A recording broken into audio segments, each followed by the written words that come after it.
रोशद मिनल गई नहीं है कोई ज़बरदस्ती अल्लाह के दीन में, और ख़ुदा ने हिदायत के रस्ते को गुमराही के रस्ते से अलहदा करके दिखा दिया है।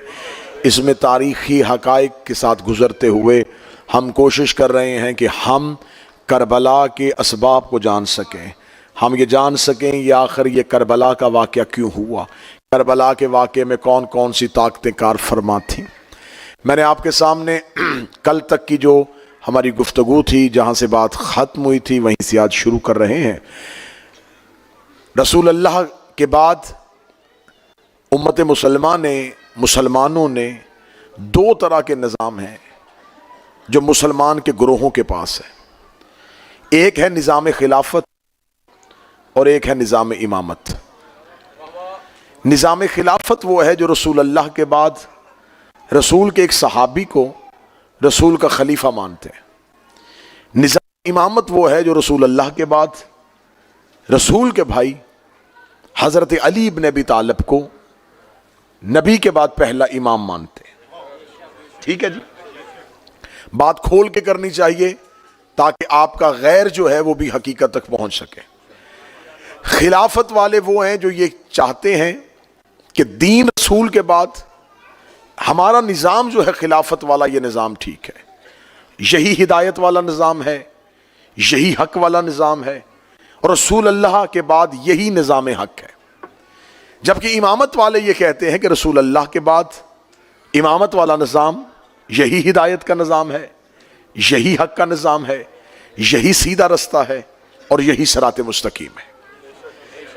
अब मुद्दत हो गई है, ना इस निज़ाम वाले अपने निज़ाम को बुरा कह रहे हैं और ना इस निज़ाम वाले अपने निज़ाम को किसी को गलत कहने दे रहे हैं, लेकिन बात हम इत्तेहाद कर तो रहे हैं, हम अपने फरूही इख्तलाफात तो अपने एक दूसरे के आमने सामने कर रहे हैं।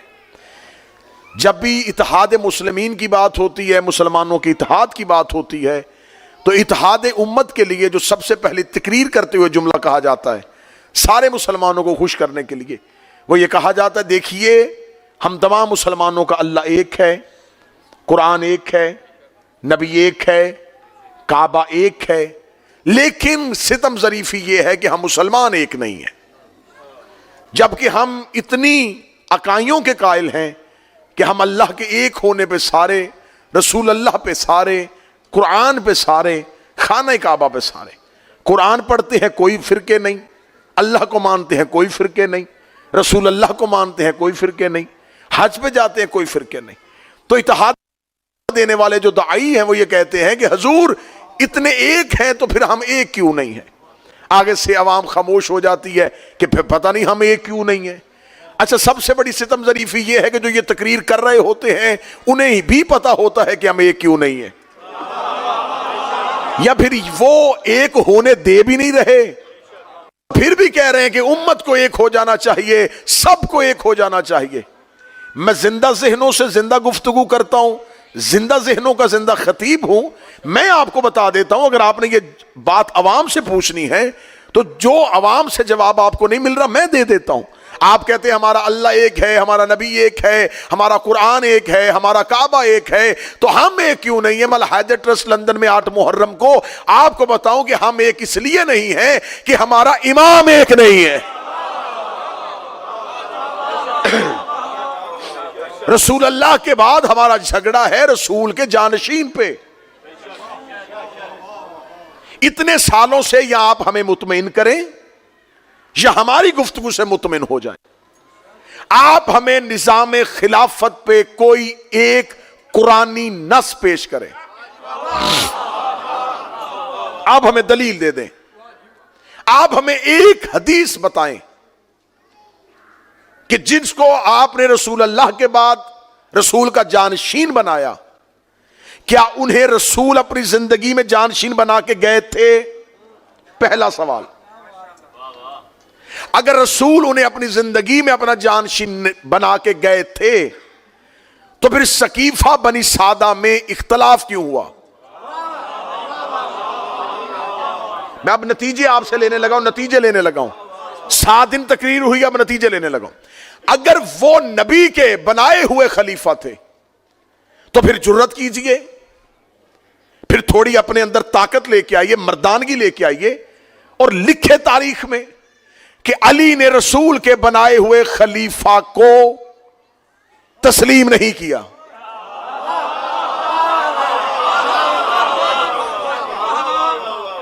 अब आपके गले में यह ढोल आ गया है कि आपने चौथे नंबर पे खिलाफत दे दी है अली को, और अली है आपकी नजर में खलीफा राशिद, और वो अली पहले खिलाफत से इत्तेफाक नहीं कर रहे। अब मैं नतीजे दे रहा हूं, जो करीब बैठे तुम्हें हुसैन का वास्ता सब। वो अली सरी भाई, वो अली चौथे नंबर पे मुसलमानों का खलीफा। हम तो अली को खलीफा नहीं कहेंगे, हम तो अली को इमाम कहते हैं। आपके चौथे खलीफा राशिद ने आपके पहले खलीफा राशिद को तस्लीम नहीं किया। अब या तो आपको पहली खिलाफत वापस लेनी होगी या फिर चौथी खिलाफत वापस लेनी होगी। लिहाजा आप हमें कोई एक नस दें, अगर उनकी खिलाफत रसूल ने किया था तो फिर सकीफा में झगड़ा क्यों हुआ? मुसलमानों की सादा अक्सरियत ने रसूल के बाद उन्हें खलीफा क्यों नहीं कह दिया कि यही हैं जिनके बारे में नबी कह के गए थे? आप ये कहते हैं कि जी रसूलुल्लाह वाज़े ऐलान नहीं करके गए थे, तो फिर आज ये उम्मत के जो फिरके हैं ये इल्जाम मुसलमानों पे तो आता ही नहीं। जब रसूल हमें कोई एक हदायत बता के ही नहीं गए, जब रसूलुल्लाह ने हमें कोई निजाम ही नहीं दिया, रसूलुल्लाह ने बाकायदा हमारे लिए कोई इंतजाम ही नहीं किया, तो फिर आज जो उम्मत के जितने फिरके हैं उसमें मुसलमानों का क्या कसूर है? अच्छा, फिर आगे आ जाए, आप कहते नहीं रसूलुल्लाह ने बाकायदा ऐलान नहीं किया था, लेकिन रसूलुल्लाह ने उम्मत पे यह फैसला छोड़ दिया था कि आप इंतखाब करें। तो जब रसूलुल्लाह ने उम्मत में यह फैसला किया था, मैं नतीजा दे रहा हूं और मुझे नतीजे की कीमत चाहिए। जब रसूलुल्लाह ने यह इख्तियार उम्मत को दे दिया था कि तुम मेरे बाद मेरा, तो जब उम्मत ने यजीद को खलीफा बनाया, आपने उसे कबूल क्यों नहीं किया?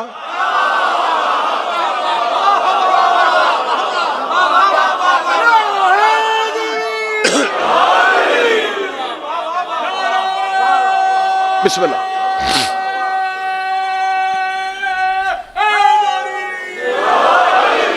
किसी जगह पे कोई शख्स सस्ता फ्रूट बेच रहा हो ना, और वहां पे जाके बंदा अच्छा अच्छा फ्रूट अलहदा करे, गला सड़ा छोड़ दे, तो फिर वो कह देता है कि हजूर सस्ता इसीलिए किया कि सारे लो।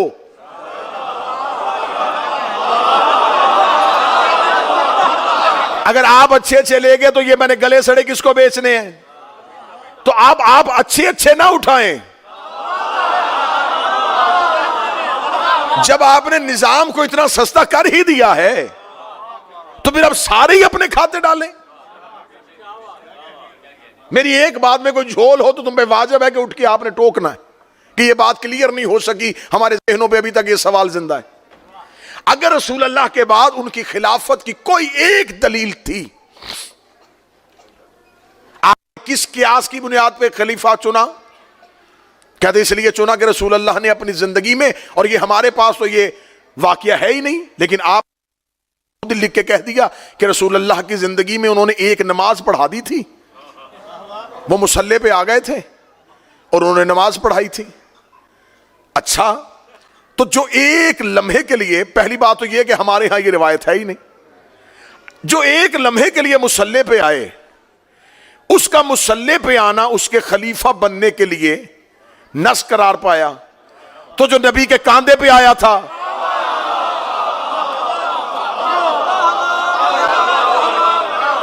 भाई किसी का नबी की मुसल्ले पे आना अगर दलील है तो मुसल्ले पे आना कांधे पे आने से ज्यादा अफजल तो नहीं हो सकता।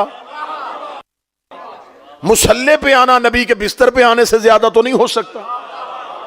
और दूसरी बात यह है कि जब उन्होंने नमाज पढ़ाई तो नबी कहां थे? कहते जी नबी हालत बीमारी में थे और माज़अल्लाह नबी पीछे नमाज पढ़ रहे थे। मुझे इस वाक़े में तो बहस बाद में करनी है कि इस वाक़े का रावी कौन है, ये किसने देखी है, ये कहाँ से आई है, ये पहली बार किसने रवायत लिखी थी, ये किस फैक्ट्री में रवायत बनी थी, किसने इस हदीस को मशहूर किया था। उस बहस में बाद में जाएंगे कि रवायत की सनद कैसी है, ये रवायत मुरसल है, मशहूर है, ये रवायत मरदूद है, इसमें बाद में बहस करेंगे। पहले ये बताओ कि मुझे इस बात पे बहस ही नहीं करनी कि नमाज पढ़ाई कि नहीं पढ़ाई, मुझे बहस इस बात पे करनी है कि उसकी नमाज हुई है कि नहीं हुई।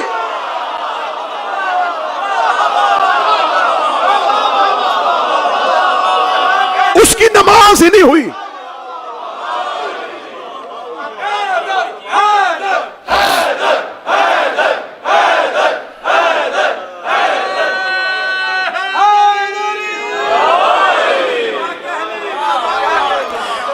तो लिहाजा फैसला अब यह करना है कि उनके खिलाफत की नस क्या है। बिल्कुल अब बिल्कुल बातें खत्म होने के आ रही हैं, इसलिए नतीजे दे रहा हूं। नस क्या है, दलील क्या है?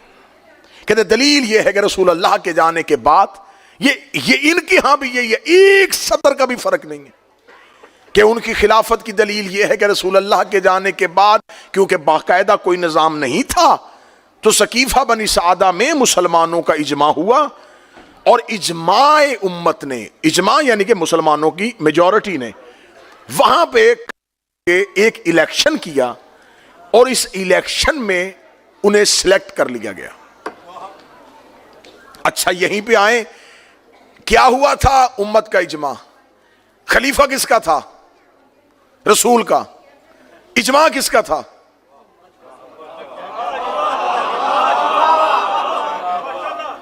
मैं इमाम हुसैन का सबसे छोटा सा जाकर हूं, इतना पढ़ा लिखा भी नहीं। मैं मजलिस में देर से आ जाऊं और मजमा इकट्ठा होकर कहे कि आज हम फिर फैसला कर लेते हैं कि किसको पढ़ाएं। और एक इजमा के साथ एक बंदे को खड़ा करें और खड़ा करके उसे जबरदस्ती पीछे से धक्का दे के वो कहे मैं नहीं बैठना चाहता, कहे नहीं नहीं जी आप बुजुर्ग हैं,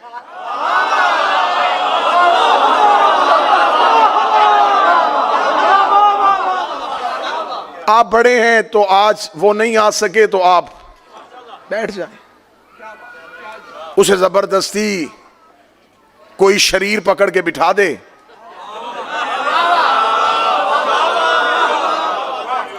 अब वो बैठ के खांसना शुरू कर दें, तो आप आगे से चुप बैठे हैं, भाई बिठाया है तो पढ़ाओ। तो वो कहें ले साहब सुन ले, आपने मुझे पकड़ के बिठा तो दिया है, पढ़ मैं लेता हूं, लेकिन अगर कुछ गलत पढ़ दूं तो मुझे ठीक कर देना। जिसने हाथ उठाया है शहजादी इस हाथ को सलामत रखे, यकीनन तुम्हारी निगाह तारीख में है तो हाथ उठाए। हर बात तो मिंबर से भी खोल के बयान नहीं हो सकती। वो खांसते हुए कह दे कि हजूर पकड़ के बिठा दिया है, बस आ गया हूं, बैठ गया हूं, आज मौलाना नहीं आए तो चलो मैं कोशिश करता हूं मैं जितना पढ़ सकूं, लेकिन अगर कुछ गलत पढ़ दूं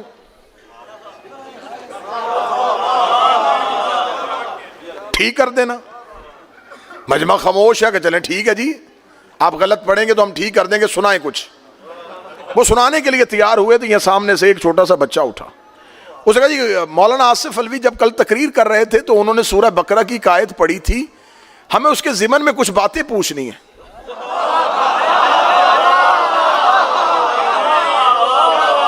अब वो बैठ तो गया मेरी जगह पे, तैयारी उसकी थी कोई नहीं। तो उसने कहा बेटा क्या कुरान में कोई सूरह बकरा भी है?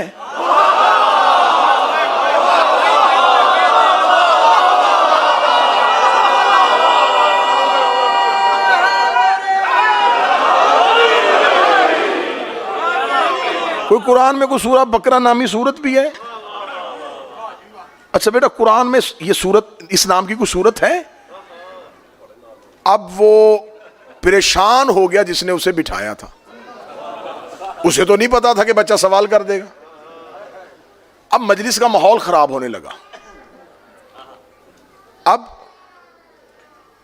वो मुजाहिद शाह जी बैठे हुए बुजुर्ग हैं, उनको पता चल गया कि ये सारे इल्जाम हमारे ऊपर आ जाएगा कि जी अल हैदर ट्रस्ट में ये चलता है, कि एक बंदा मिंबर पे बैठ गया और उसको यही नहीं पता कि सूरह बकरा नाम की कोई सूरत भी है।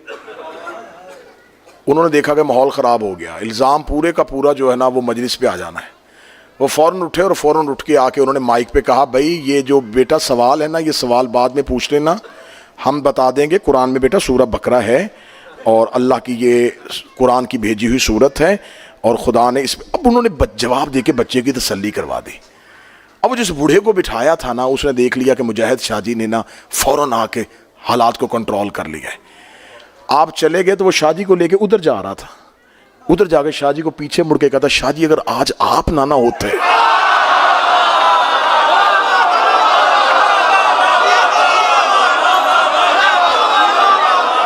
मैं मारा गया था।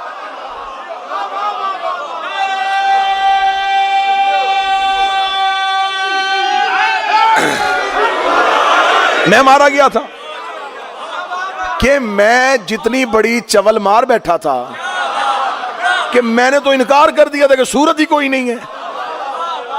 तो शादी फौरन हाथ पकड़ के कहेंगे, मैंने भी इज्जत तेरी नहीं बचाई। बात मजलिस पे आ रही थी, कल को लोगों ने कह देना था मजलिस हुसैन में जो मर्जी मिंबर पे आके बैठ जाता है। बंदे अली से कहते थे, या अली तूने बचा लिया। फरमाया इज्जत तुम्हारी नहीं बचाई, इज्जत मोहम्मद की बचाई।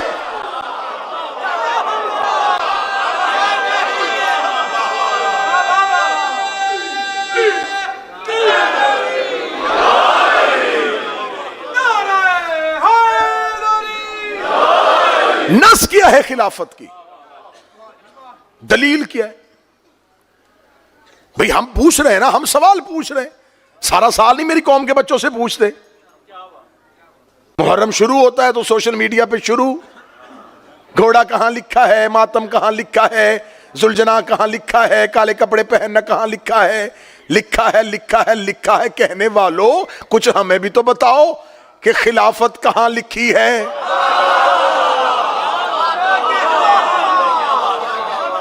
भाई सारी जिंदगी हम ही बताएं, जवाब हम दें, हम कटहरे में क्यों खड़े हो? सवाल का वैसा ही जवाब दिया करो। जनाब बहलोल बैठे हुए थे दरबार में, और दरबार में पहले इल्म के दरमियान एक बहस चल रही थी। एक हदीस, बनी बनाई हदीस ले आए कि रसूल अल्लाह ने फरमाया था कि मेरी उम्मत के तमाम अमाल अगर क़यामत वाले दिन मिजान पे, तराजू पे एक पलड़े में रखे जाएं और एक बंदा उसके अमल इस पे रखे जाएं तो उसका पलड़ा उम्मत तमाम के अमाल से ज्यादा वजनी होगा। अब ये हदीस बनी थी, ये होममेड हदीस थी। तो जब ये हदीस पढ़ी तो सारे उलमा आपस में कहने लगे, हाँ हाँ हाँ हाँ मैंने भी हदीस सुनी, हाँ मैंने भी ये हदीस सुनी, हाँ मेरे बाद। अब उनके नाम लिखे जा रहे थे कि इसने भी गवाही दी, इसने भी गवाही दी, और मौरख तारीख लिख रहा था, मौरख तारीख लिख रहा था। नामा नगार बैठा हुआ था ना दरबार में, दरबारों में हर तरह का सहाफी बैठता था। वो लिख रहा था कि एक हदीस पढ़ी गई है दरबार में और फलां फलां उस दौर के उस अहद के उलमा ने इसको ऑन किया है कि यह हदीस नबी की है। सब कह रहे हाँ हाँ है।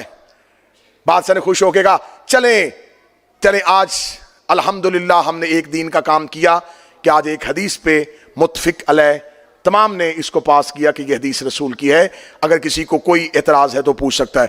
बहलोल ने हाथ खड़ा कर लिया। अब बहलोल को पता था कि इतने लोगों ने कह दिया कि हदीस सही है। जब मैंने कहना ना सही नहीं, तो फौरन इतने मौलवियों ने फौरन मेरे ऊपर कत्ल का फतवा लगा देना कि इसने इतने उलमा की तौहीन कर दी है, इतने दीनदार। अब मैंने कहा था जैसा सवाल वैसा जवाब। बहलोल ने हाथ खड़ा किया, बादशाह मतवज्जे हुआ, मौलवियों के सर चकरा गए। अब ये क्या बताएगा? बादशाह ने बहलोल की तरफ देख के कहा, अच्छा तो आपको इससे इख्तलाफ है, आप कहते हैं ये हदीस ठीक नहीं है। उसने कहा नहीं हदीस ठीक है, तराजू ठीक नहीं है। हाय हाय हाय हाय,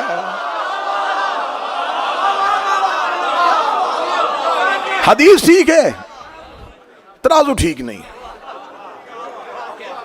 सारी उम्मत के अमल एक बंदे के साथ,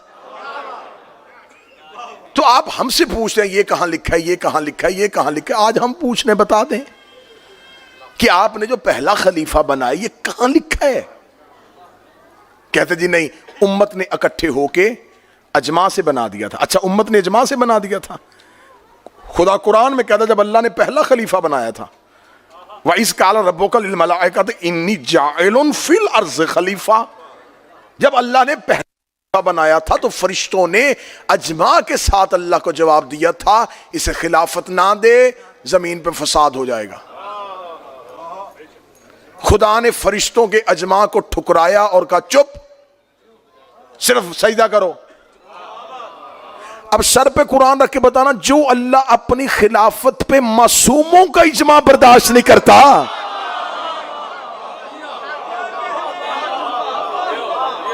इजमा की हैसियत क्या थी?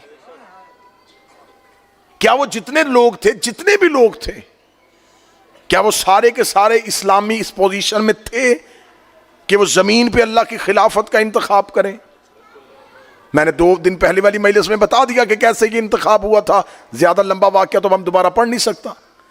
अब ये खिलाफत कहां हुई? ये सकीफा में बनी। किसने? एक सहाबी ने दूसरे सहाबी का हाथ पकड़ के बुलंद किया। ये है तुम्हारे पास पहली खिलाफत की दलील कि पहला खलीफा सकीफा बनी सादा में बना और किसी ने ऐलान नहीं किया था, रसूल वाज़े कोई पॉलिसी नहीं दे के गए थे।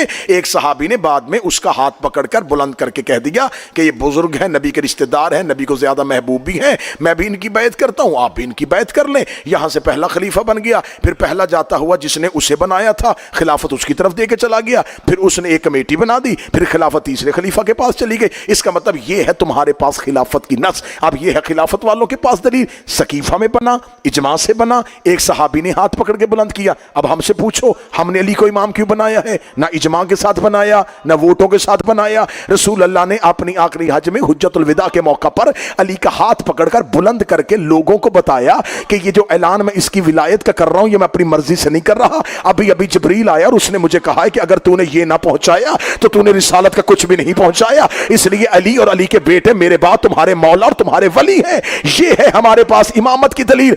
शिया हो, सुन्नी हो, फैसला घर जाके करना। और मेरा अहले सुन्नत भाई, किस माहौल में जिंदगी गुजार रहे हो?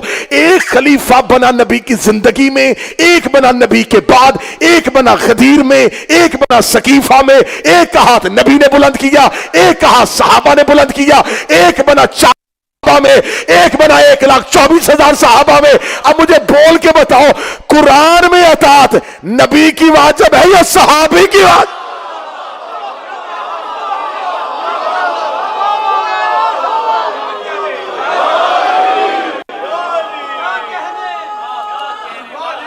अल्लाह का बनाया हुआ। एक को नबी बना रहा है, एक को सहाबी बना रहा है। और कुरान ये कहता है कि जो मोहम्मद दे वो ले लो, जिससे रोके उसे रुक जाओ। रसूल ने हमें अली दिया, हमने ले लिया। मैं 8 मुहर्रम अल हैदर ट्रस्ट में ऐलान करके वीडियो कैमरे पे क्लिप बनवा के वायरल करने लगा हूं आपकी ताईद के साथ।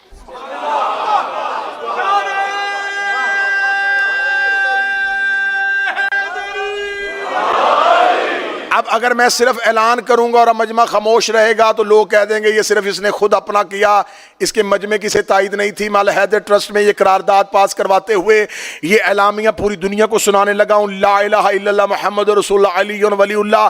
मुझे 14 की सच्चाइयों की कसम है, अगर खुम्मे गदीर पे रसूल हजरत अबू बकर का हाथ बुलंद करते, हम उन्हें खलीफा मान लेते।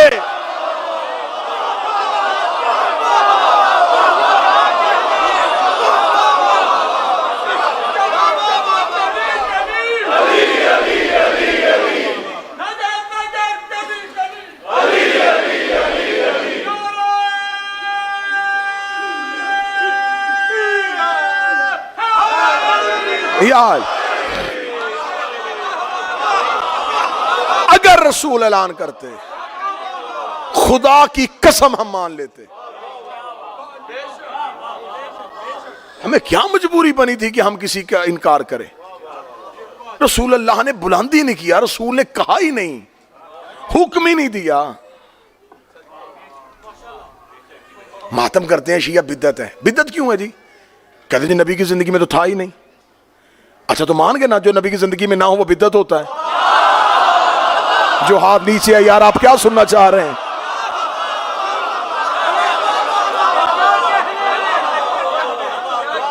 ये घोड़ा निकालते नबी की जिंदगी में तो था ही नहीं, मातम करते नबी की जिंदगी में तो था ही नहीं।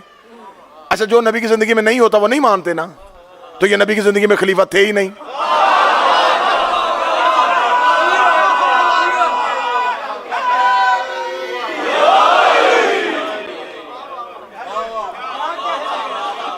भैया आप हमें बताएं, आप हमें मनवा लें, दलील दे, हमें मान लें।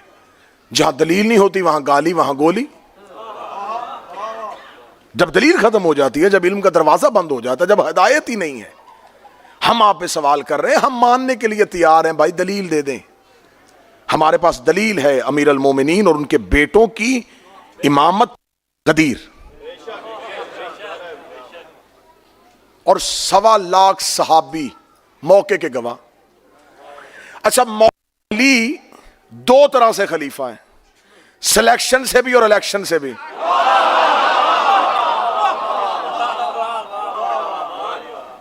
सिलेक्शन अल्लाह ने की गदीर में, 4थे नंबर पर इलेक्शन हुआ, फिर अली इलेक्ट हो गए। लेकिन अली वाले इलेक्शन में और पहले इलेक्शनों में फर्क था। अली फार्म 47 से आए थे,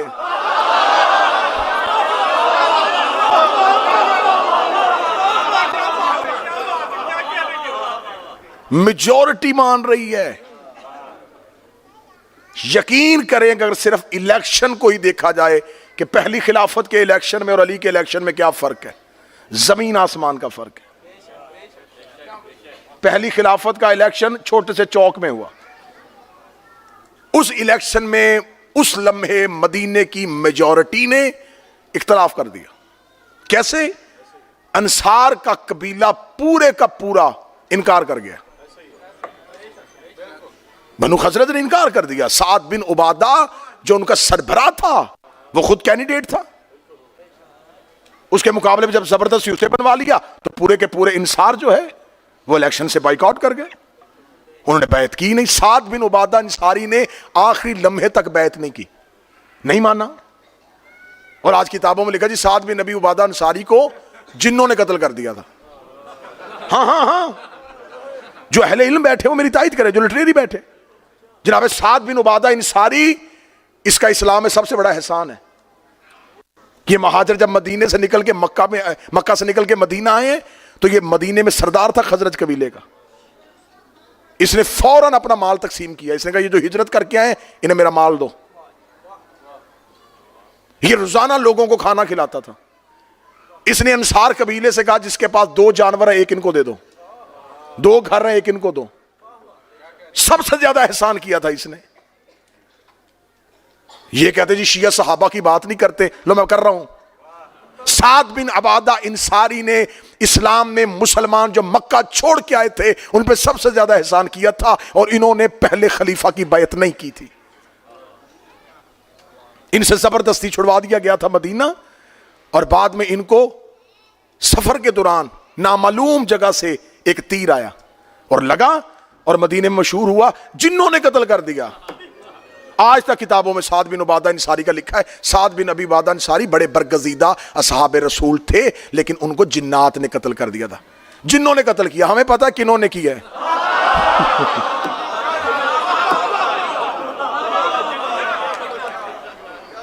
सीक्रेट एजेंसीज उस दौर में भी थी,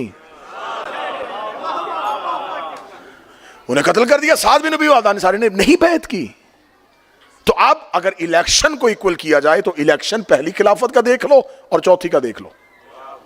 आप सिलेक्शन को नहीं मान रहे, आप कहते जी अल्लाह नहीं बनाता बंदे बनाते, तो आओ बंदों के बनाए पे फैसला कर लेते हैं। बंदों के बनाए पे फैसला करो ना। पहली खिलाफत के दौर में छोटा सा चौक सकीफा बनी सादा, वहां पर हुई। अबुल आला मौदूदी, इब्ने खल्दून, शिबली नुमानी, इब्ने असीर, इब्ने कसीर, याकूबी, जहां जहां तक जाना चाहोगे मैं पीछे पीछे चलूंगा, एक एक तारीख से दिखवाऊंगा तुम्हें। सब ने लिखा कि इन्होंने जब फैसला किया और फैसला करके छोटे से ग्रोह 4 बंदे थे पहले जिन्होंने बैत की, 4 4, और 4 बंदे बैत करके तलवारें निकाल के मदीने की गली में आ रहे थे और सामने से कोई बंदा आता, उसका हाथ पकड़ जबरदस्ती पकड़ के कहते हो गई तेरी बैत। हाँ हाँ हाँ, मैं मजाक नहीं कर रहा, मैं हकाइक पढ़ रहा हूं। हो गई तेरी बैत, बस। उसे कहा हुआ क्या है, कौन है ये, क्या हुआ है? कहने लगे वो इनकी खिलाफत का ऐलान हो गया है। आगे से बंदा आ रहा, उसका हाथ पकड़ के पकड़, बस बैत हो गई तेरी, अब खामोश, अब तू बैत में आ चुका है। ये बैत हो रही थी। अली ने ऐसे एक दिन भी बैत नहीं ली। पहला खलीफा जाते हुए दूसरे खलीफा का, और दूसरा खलीफा बीमारी की हालत में कह रहा है जल्दी मुझे दो, मैं तुम्हें कुछ लिख के दूं ताकि मेरे बाद ये बंदे कमेटी में बिठा देना। अच्छा, नबी जब आखिरी वक्त कह रहे थे कि लाओ, वो किसी ने न दिया, फिर कमेटी बनवाई। लेकिन जब मौला अमीर अल मोमिनीन की खिलाफत का दौर आया, फिर जब मुसलमान अली के पास आए, या अली आप हुकूमत को कबूल कीजिए, अली ने फरमाया ऐसे नहीं, मस्जिद में आओ। 300 असहाबे बदर जिंदा थे जिन्होंने मौला अली के हाथ पे बैयत की। बैयत रिजवान वाले असहाब मौजूद थे जिन्होंने अली के हाथ पे बैयत की। सिर्फ 19 अफराद वो थे जिन्होंने अली के हाथ पे बैयत नहीं की। 19 अफराद थे, उनके नाम किताबों में लिखे। अब्दुल्ला इब्न उमर ने बैयत नहीं की, साद बिन अबी वकास ने बैयत नहीं की, मुगीरा इब्न शोबा ने बैयत नहीं की। अली ने इनमें से किसी से भी जबरदस्ती बैयत नहीं ली। इन्होंने मस्जिद में अंदर खड़े होकर कहा अली हम तेरी बैयत नहीं करेंगे। अली फरमाया बैयत ना करो, लेकिन मदीने का अमन खराब नहीं करना।